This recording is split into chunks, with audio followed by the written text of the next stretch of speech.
Choosing a walking shoe can be overwhelming, and these days shoes are very expensive, so making the wrong choice can be very frustrating. I'm here today to talk you through my favourite 6 walking shoes, who they're for, what foot type they're for, who potentially shouldn't wear certain shoes, and if you have foot pain, which shoe would suit certain conditions.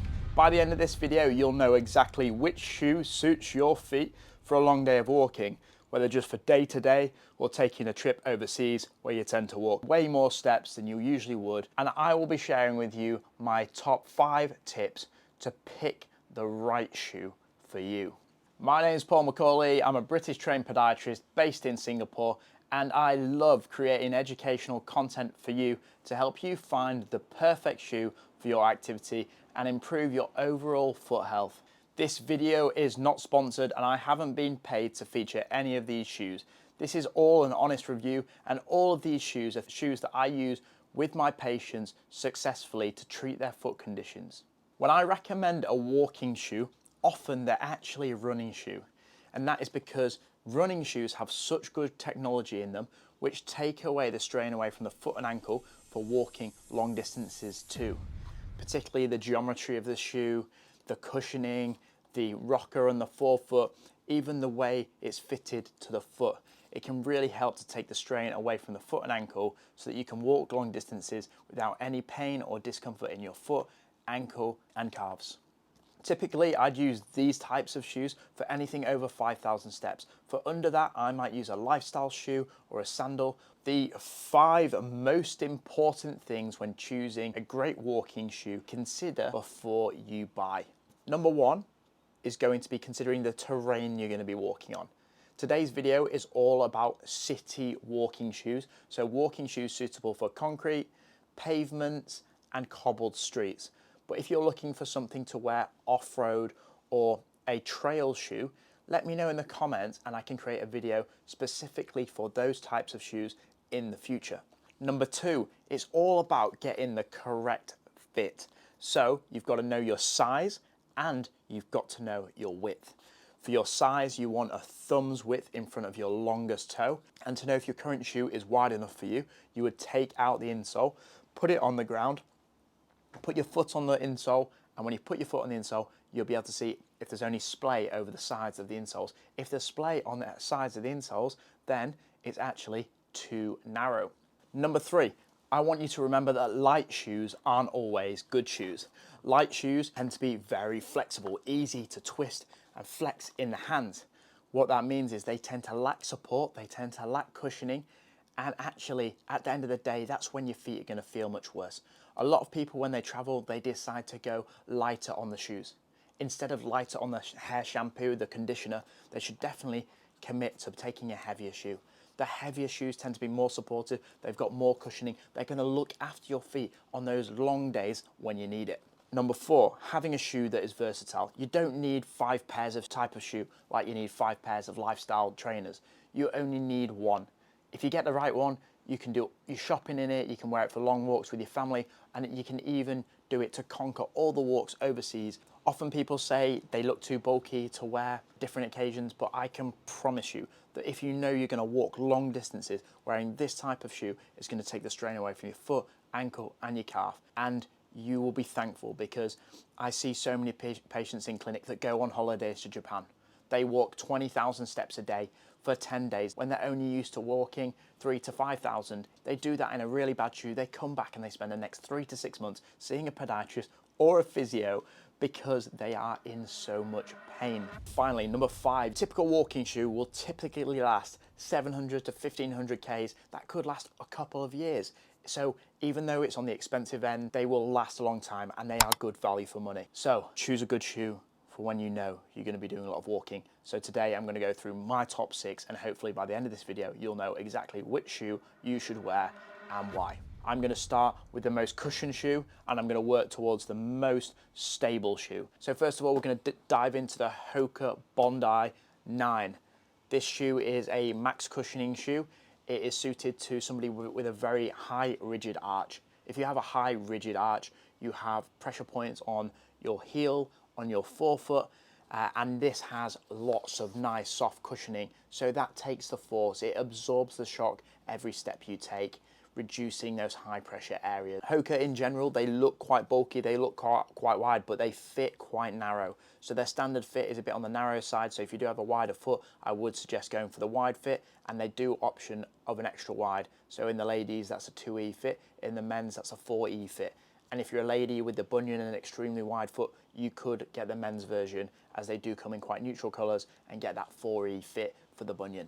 This shoe I would recommend for people who have like forefoot pain, like metatarsalgia, you've got a plantar plate tear, maybe a bit of big toe stiffness, then this could really work, because Hoka, they naturally have this meta rocker here. And what that does is, as you want to transition onto toe off, it makes it a lot easier. As you push wet through, you'll feel like you're getting pushed forwards, and by pushing you forwards, you're going to spend less time on that painful area of your forefoot, allow it to heal faster than it's being injured.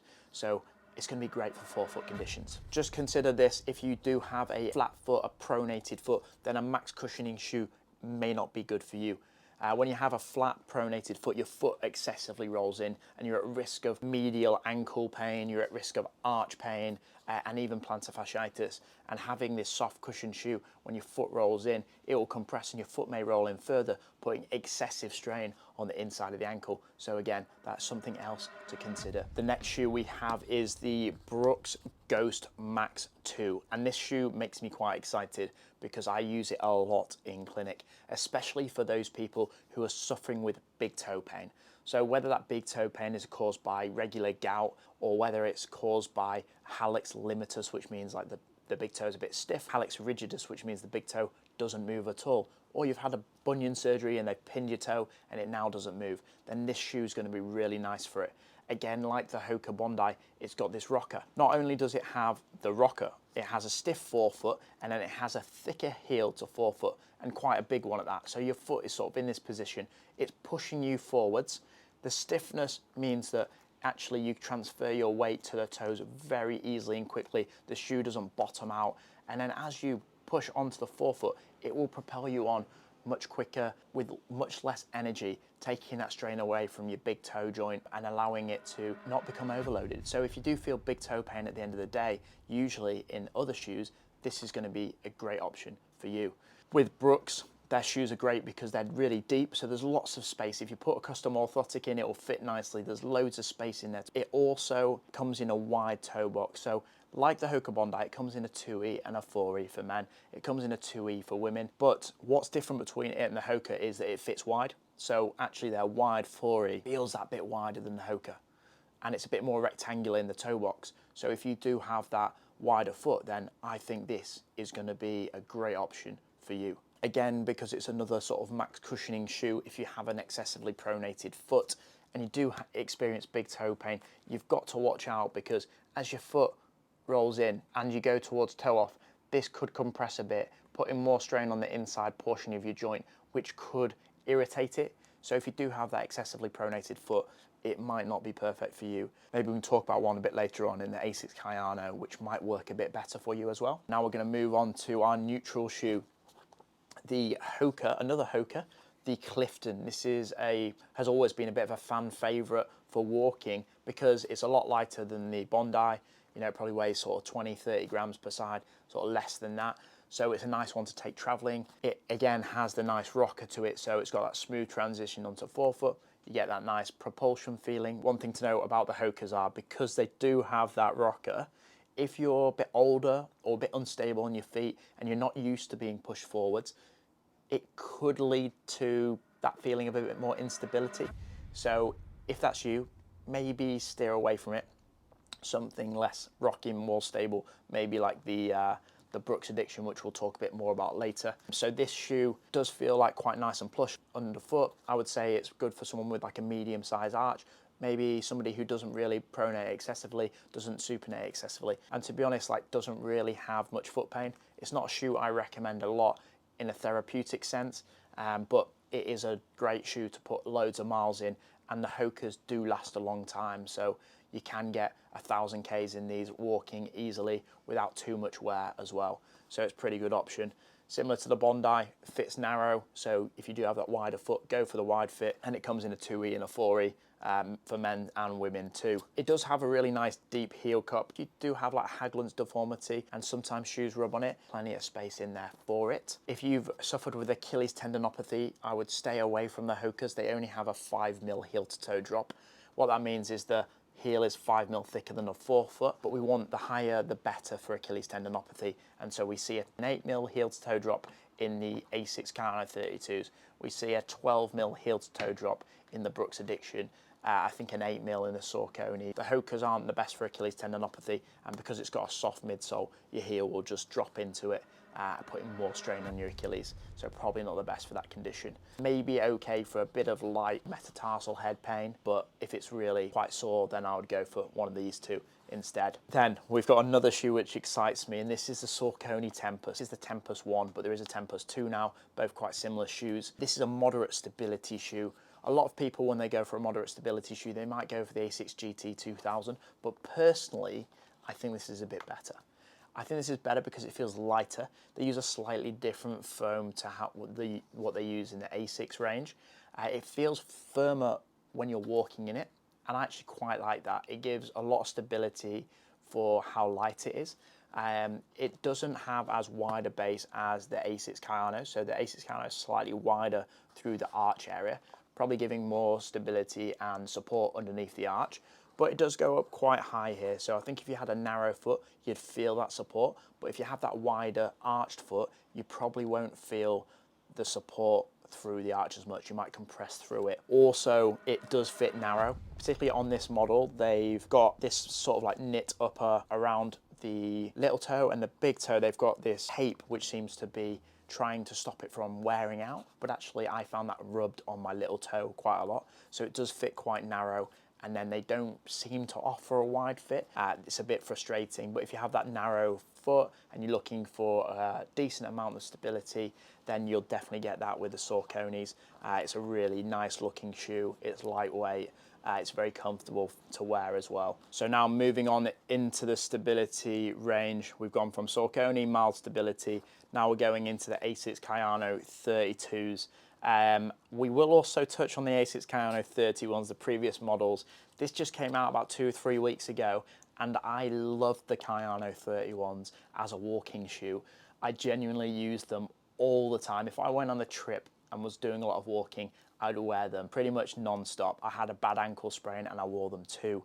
The 32s so far do seem decently comfortable. There are a few changes that I would want to talk about, so I'll just get my Kayano 31 out. Okay, so the 31s for me, so they have a 2mm thicker heel to forefoot. So in the new one, they've put in 2mm thicker through the forefoot area, which feels a bit more comfortable under the forefoot, but it's lost as much of its rock. And I really liked its rock because my ankle, I didn't have the range of motion of my ankle. And if you don't, then the 31 is going to be really good for you. If you've got stiff calves, then this is going to be super nice for you too. I found the 31s just so easy to wear for long periods of time. So having that 2mm thicker heel to forefoot gives it more rock. It also, having more rock is really good for plantar fasciitis. And I'm going to explain it in the most simple way I can. If you've got plantar fasciitis, your plantar fascia's like medial band runs from the inside of your heel to your big toe joint, and as your big toe elevates, it engages your plantar fascia, it stretches it a bit like an elastic band. And so if you have a nice rock, then your big toe doesn't have to sort of pull as much, and I believe that doesn't pull as much on your plantar fascia, and it actually improves your symptoms. So having a nice rock can help with plantar fasciitis, and I think the Asics Kayano 31 is really good for that. So the Asics Kayano 32s has a slightly different upper, which is a bit tighter, and it does feel slightly more narrow than the 31s to fit. But after a couple of weeks, it will stretch out. Just initial feel, it does feel a bit tighter. The stability aspect of the Kayano 30 or 31 is very similar. They've got this 4D guidance system like through the arch, so a firm piece of material through the arch here, okay? What that does is when your foot rolls in and your arch tries to flatten, because it's firmer, it will push back, stop it from happening as much. So it can be really good for medial ankle pain, especially after long periods of walking in the day. You might feel some like pain towards the bottom of your foot, the inside of your ankle, or the arch area. If that's the case, then the Kayano is going to really help to relieve that pain a lot. Toe box wise, The Asics have more of a tapered toe box than the Brooks. If you have a wide foot, even if you go to their 2E or the 4E, they still have that tapered shape. Whereas if we look at the Brooks, it's sort of a bit more of a rectangular shape. I think you get a bit more width out of the Brooks. If you wanted same stability that the Kayano offers, you could look at the Brooks Adrenaline GTS 24. They'll offer a bit better width in the toe box. And now we're going to go to literally a very, very good walking shoe. They have a ladies version. So this is the Brooks Addiction, but they also have, if I had one in my hand here, the Brooks Aerial, and they're very similar shoes. They're very stable shoes, and they're a slightly heavier shoe, but very firm, and they're going to offer a lot of support in different places. So I often recommend these to my patients. Maybe if my patient's like 6'4" or like much taller for their size and they're quite bulky, I tend to recommend this shoe when they need that bit more support. So I'll give you an example. I had a guy who basically tore his whole plantar fascia. And he needed a lot of support, and I put him into this shoe, and as soon as he went into that, he just had no pain because it's so firm and supportive. It's got these guide rail systems on the inside here, so when the foot tried to collapse, there's just no way it can. It will push back. This combined with a custom insole is literally unbelievable for those heavier people. We've also got a guide rail on this side too, so if you've had ankle issues, if you've struggled with ankle stability, you've had loads of ankle sprains over the years, then this is going to give you so much support when you're walking. It's literally going to feel like you're wearing a brace, and often that's what you need if you've had that type of injury. This comes in a 2E and a 4E for men. The Aerial comes in into a 2E as well, and people always say to me, Paul, when I wear this shoe I feel like I'm swimming. And it's not just the width of the toe box, it's also the width across the arch that you get. So if you do suffer with like lymphedema, or you've got a bit of swelling in your legs and your feet and you're struggling to fit into any shoe, you're not going to have a problem with this shoe. This shoe is so deep, so much space in it. Even if you put an insole in, there's loads of space in it, and it's going to feel really comfortable, not compressive. It's not going to compress on the top of your foot either. So there's so many great things to say about this shoe, and I genuinely think it's great for walking. Probably the worst part of it is that it's heavy, you know, but the thing is you need it to be heavy to be that supportive. The patients at the start, they're like, oh Paul, they're a bit bulky, they don't feel that comfortable, but I can tell you that they can walk further than they ever did in this shoe. They find it really comfortable. So yeah, it's a fantastic option for those heavier people that carry a bit more weight, that want to lose the weight but have foot pain. This should be on number one on their list. So that is the 6 shoes that I've covered in this video. These are my 6 favorite walking shoes. These are really good for people with flat feet or excessively pronated feet. This is very good for somebody who has a moderately pronated to excessively pronated foot and a flat foot. This is probably not for a flat-footed person, maybe someone with a little bit of an arch but a little bit of pronation as well. Even someone who's got a neutral foot could wear this shoe too, and they'd find it super comfortable. This is for like neutral foot, maybe slightly pronated, slightly supinated. This would be great for them. This is for a high arch foot or somebody who's got really stiff big toe pain. It's going to be ideal for them. And then again, high arch foot, because it's going to reduce the pressure you feel in the heel and the forefoot. So yeah, these are my 6 top shoes for walking. I hope you found the video helpful. If you have any questions for me, also bang them in the comments. If there's anything particularly that you want to see from me content-wise, I'm always open to it. At the end of the day, all my content is written on what you say in the comments. Please feel free to subscribe. Enjoy this video. Check out my video, which I've done on the best shoes for plantar fasciitis as well. Thanks a lot. See you in the next video.